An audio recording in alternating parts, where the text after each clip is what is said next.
Alright mga ka-vlog, magandang araw sa inyong lahat. At ako po uli ang inyong kasama ngayon. At may nagtatanong sa akin kung paano daw maparami ang followers sa Facebook, no?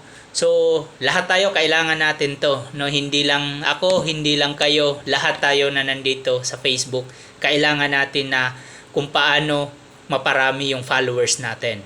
So, ano bang unang technique diyan, no?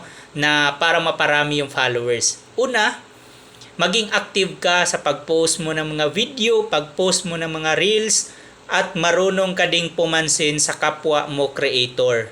Kasi pag hindi mo pinansin sila, wala ding makipag-engage sa mismong bahay mo or sa mismong account mo. Kaya marunong din tayong pumansin sa mga kapwa natin creator. Pangalawa, marunong din tayong mag-follow back, no, sa mga kasama din natin mga content creator.